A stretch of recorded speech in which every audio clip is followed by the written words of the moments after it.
പ്രവർത്തനത്തിന് സാക്ഷിയായി എന്നെയും എൻ്റെ കുടുംബത്തിനെയും ഉയർത്തിയതിന് ഈശോയ്ക്കും മാതാവിനും 1000 നന്ദി പറയുന്നു. എൻ്റെ പേര് അഡ്ലൻ വർഗീസ്, വീട് ട്രിവാൻഡ്രത്താണ്. ഇതെൻ്റെ അൾത്താരയിലെ 2ാമത്തെ സാക്ഷിയാണ്. 2022 ഞാൻ ഉടമ്പടി ആദ്യമായി എടുത്തത്.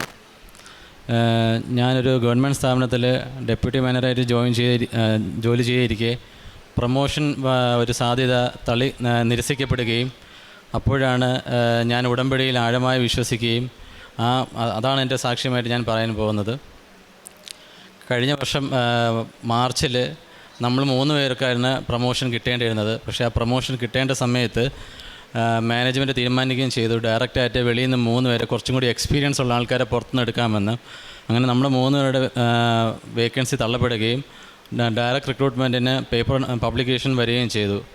അന്നേ സമയം നമ്മളെല്ലാവരും വളരെ ടെൻസ്ഡായി. കാരണം നമുക്കിനി ഒരിക്കലും കിട്ടത്തില്ല, കാരണം നമ്മുടെ സീനിയോറിറ്റി നഷ്ടപ്പെടും. അതോടൊപ്പം തന്നെ ഇനി ഒരു വേക്കൻസി ക്രിയേറ്റായി വന്നാൽ മാത്രമേ നമുക്ക് 3 പേർക്കും പ്രൊമോഷൻ കിട്ടത്തുള്ളൂ എന്നറിയാൻ സാധിച്ചു. അച്ഛൻ്റെ ഡെയിലി ബ്രെഡ് എല്ലാ ദിവസവും ഞാൻ കൂടുന്നുണ്ടായിരുന്നു. കഴിഞ്ഞ വർഷം ഏപ്രിലിൽ അച്ഛൻ ഇങ്ങനെ പറയുണ്ടായി, ബൈബിളിൽ പറയുന്നുണ്ട്, 3 യുവാക്കളെ തീച്ചുള്ളയിൽ എറിയപ്പെടുകയും അവരോടൊപ്പം ദൈവത്തിൻ്റെ സാന്നിധ്യം ഉണ്ടാവുകയും അവരെ രക്ഷിക്കുകയും ചെയ്തുവെന്ന്. അതിൽ നിന്ന് പ്രചോദനം ഉൾക്കൊണ്ട് അന്നേ ദിവസം ഞാൻ അവരെല്ലാം കൂട്ടി MDക്ക് ഒരു റിക്വസ്റ്റ് കൊണ്ടുകൊടുക്കാൻ തീരുമാനിച്ചു. MDക്ക് റിക്വസ്റ്റ് എടുത്തപ്പോൾ MD പറഞ്ഞു, ഞാനിട്ട ഒരു ഓർഡർ ഒരു കാരണവശാലും ഞാൻ മാറ്റത്തില്ല, അതെൻ്റെ അഭിമാനത്തിൻ്റെ പ്രശ്നമാണ് എന്ന് പറയുകയും ചെയ്തു. നമുക്ക് പിന്നെ മുന്നോട്ട് പോകാൻ വേറൊരു ഓപ്ഷനും ഇല്ലായിരുന്നു. അങ്ങനെ ഒരു 2-2.5 മാസം കഴിഞ്ഞപ്പം ഈ MDക്ക് ട്രാൻസ്ഫറായി പോവുകയും പുതിയൊരു MD ജോയിൻ ചെയ്യുകയും ചെയ്തു.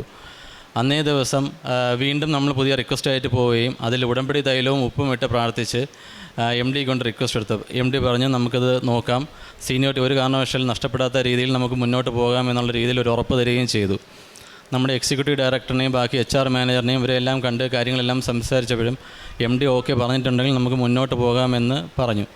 പക്ഷേ ഇത് കുറേ കാലതാമസം വരികയും ചെയ്തു. അങ്ങനെ ഡിസംബറിൽ ഉടമ്പടി പുതുക്കാൻ വന്ന സമയത്ത് ഞാൻ ഉടമ്പടിയിൽ ഇതൊരു വിഷയമായി വയ്ക്കുകയും വീണ്ടും തീക്ഷ്ണമായി പ്രാർത്ഥിക്കുകയും ചെയ്തു.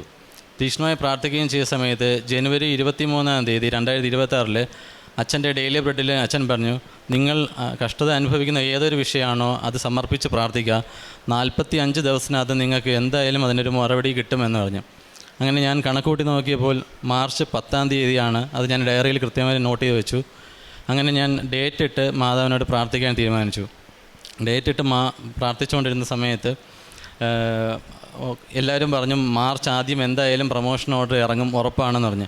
അപ്പോൾ ഞാൻ കൂടെയുള്ളവരോട് പറഞ്ഞു, ഒരു കാരണവശാലും അങ്ങനെ ചെയ്യില്ല, മാതാവ് തന്ന പ്രൊമോഷനാണെങ്കിൽ അത് മാർച്ച് 10-ാം തീയതിയേ കിട്ടത്തുള്ളൂ എന്ന് പറഞ്ഞു.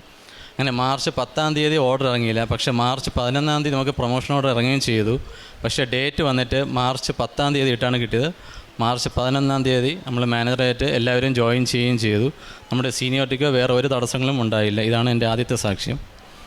2ാമത്തെ സാക്ഷ്യം, എനിക്ക് ഭയങ്കര ബാക്ക് പെയിൻ ആയിരുന്നു, മസിൽ സ്പാസം എന്നായിരുന്നു. അപ്പോൾ ഡോക്ടേഴ്സ് പറഞ്ഞു, മെഡിസിൻസ് കണ്ടിന്യൂസ് ആയിട്ട് എടുത്താൽ മാത്രമേ ഇത് മാറത്തുള്ളൂ, കാരണം എല്ലാ ദിവസവും ഇരുന്ന് ജോലി ചെയ്യുന്നത് കൊണ്ട് നിങ്ങൾക്കത് സ്ഥിരമായി വരുന്നതാണ്.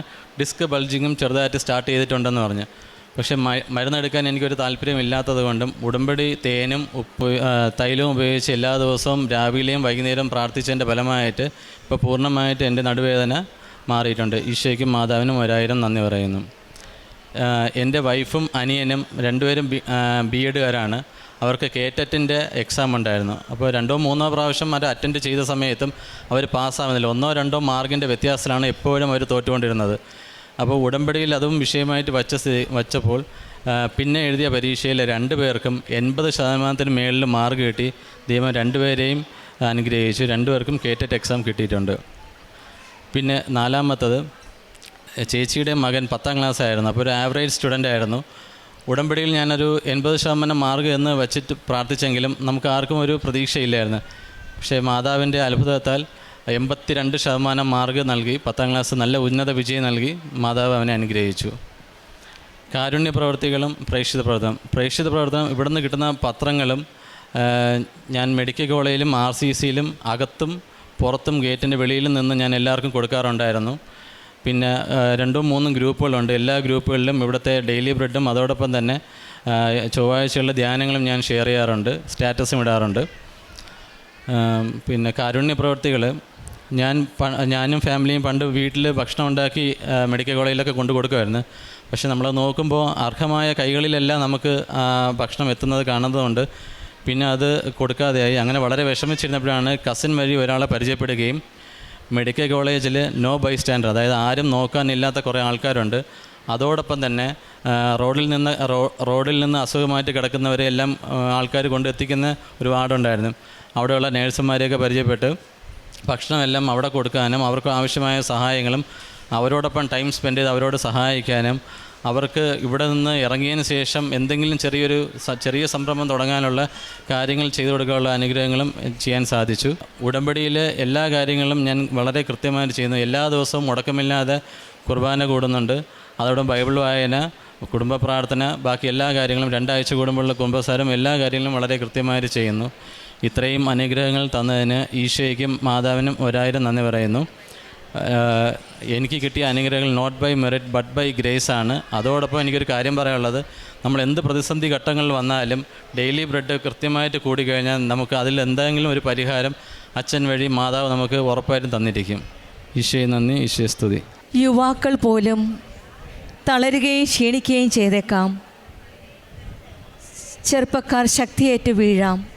എന്നാൽ ദൈവത്തിൽ ആശ്രയിക്കുന്നവർ വീണ്ടും ശക്തി പ്രാപിക്കും. അവർ കഴുകന്മാരെ പോലെ ചിറകടിച്ചുയരും. അവർ ഓടിയാലും ക്ഷീണിക്കുകയില്ല, നടന്നാൽ തളരുകയില്ല. യെശയ്യാ പ്രവാചകൻ്റെ പുസ്തകം 40-ാം അധ്യായം 30-31 വചനങ്ങളാണ്. മനുഷ്യശക്തി പരിമിതമാണ്.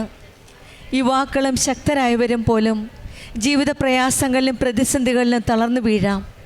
എന്നാൽ ഉടമ്പടി മക്കൾ ഉടമ്പടി വിശ്വാസത്തോടെ പാലിക്കുന്നവർക്ക് പുതിയ ശക്തിയാണ് ഈശോയും അമ്മയും നൽകുന്നത്. ഓരോ വചനങ്ങളും ഓരോന്നായിട്ട് നമ്മളോട് പറയുന്ന പോലെയാണ്. പ്രത്യേകിച്ചും ഡെയിലി ബ്രെഡ് പൂർണ്ണമായിട്ട് വിശ്വസിക്കുകയും ഈ 2 കാര്യങ്ങളിലും ഡെയിലി ബ്രെഡിൻ്റെ പ്രാർത്ഥനയിൽ വിശ്വസിച്ചും ഇവർ കൂടുതൽ തീഷ്ണതയോടെ പ്രാർത്ഥിക്കുകയാണ്. അതിന് ഫലമായിട്ടാണ് ഈശോയുടെ അമ്മയുടെ ഇടപെടൽ അഡ്ലിൻ്റെയും കൂട്ടുകാരുടെയും ജീവിതത്തിൽ അന്ന് കണ്ട 3 യുവാക്കൾ തീച്ചൂളയിൽ എറിയപ്പെടുന്നു. അവർക്ക് ദൈവസാന്നിധ്യം ഉണ്ടെന്ന് പറയുന്നത് ഉടമ്പടി മക്കളുടെ ജീവിതത്തിൽ ഏറ്റവും പ്രധാനപ്പെട്ട ദൈവസാന്നിധ്യമാണ്. ആ ദൈവസാന്നിധ്യമാണ് ഈ 3 പേർക്കും ഇന്ന് ആ ജോലി തിരിച്ചു കൊടുത്തത്, പ്രൊമോഷനായിട്ട് കിട്ടിയത്. ഈശോയുടെ അമ്മയോട് ചേർന്ന് നിൽക്കുമ്പോഴും നമ്മുടെ ജീവിതത്തിൽ ദൈവ സാന്നിധ്യം അനുഭവിക്കുകയും ഈശോയുടെ ഇടപെടൽ അനുഭവിക്കാൻ സാധിക്കട്ടെ എന്ന് നമുക്ക് പ്രാർത്ഥിക്കാം. അതുപോലെ തന്നെയാണ് ബാക്ക് പെയിൻ്റെ മസിൽ സ്പാം എന്ന അസുഖമായിരുന്നു. ഇവിടെയും ഉടമ്പടി തൈലം മാത്രമാണ് ഉപയോഗിച്ചത്. ഡിസ്ക് ബൾജ് ഉണ്ടെന്ന് പറഞ്ഞു. പക്ഷേങ്കിൽ ഈ മോൻ്റെ പൂർണ്ണ വിശ്വാസത്തോടെ ഉടമ്പടി തൈലവും ഉപ്പും വിശ്വാസപ്രമാണം ചൊല്ലി പ്രാർത്ഥിച്ചതിൻ്റെ ഫലമായിട്ട് ആ രോഗത്തിൽ നിന്ന് പൂർണ്ണമായിട്ട് സൗഖ്യം ലഭിക്കുകയാണ്. പിന്നീട് വൈഫിൻ്റെ കേറ്ററ്റ് എക്സാമും മറ്റു കാര്യങ്ങളുമെല്ലാം ഈശോയുടെ അമ്മയോടും ചേർന്ന് നിൽക്കുമ്പോൾ നമ്മുടെ ജീവിതത്തിൽ എന്തൊക്കെ ക്ഷീണം വന്നാലും രോഗം വന്നാലും പ്രതിസന്ധികൾ വന്നാലും ദൈവത്തിൽ പ്രത്യാശ നമുക്ക് ലഭിക്കുകയാണ്. മനുഷ്യശക്തി തളരുമ്പോൾ ദൈവശക്തി നമ്മളെ ഉയർത്തുമെന്നുള്ള പൂർണ്ണ വിശ്വാസമാണ്. കൃപാസനം അമ്മയുടെ സഹായത്തോടെയും ഉടമ്പടി ആത്മാർത്ഥമായി ജീവിക്കുമ്പോഴും നാം ഓടിയാലും ക്ഷീണിക്കാത്ത അനുഭവം നമ്മുടെ ജീവിതത്തിൽ ലഭിക്കട്ടെ എന്ന് നമുക്ക് പ്രാർത്ഥിക്കാം.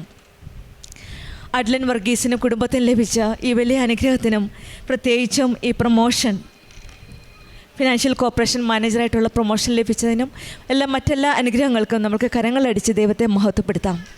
യേശുവേ നന്ദി, യേശുവേ സ്തുതി, ആവേ മരിയ. അത്യപൂർവ ദൈവാനുഭവങ്ങൾ ഇനി നിങ്ങൾക്കും സ്വന്തം.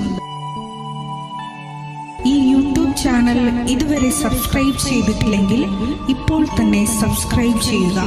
ഈ വീഡിയോ ഇപ്പോൾ തന്നെ നിങ്ങളുടെ സുഹൃത്തുക്കൾക്ക് ഷെയർ ചെയ്തുകൊണ്ട് കർത്താവിൻ്റെ പ്രേക്ഷിതരാകുക.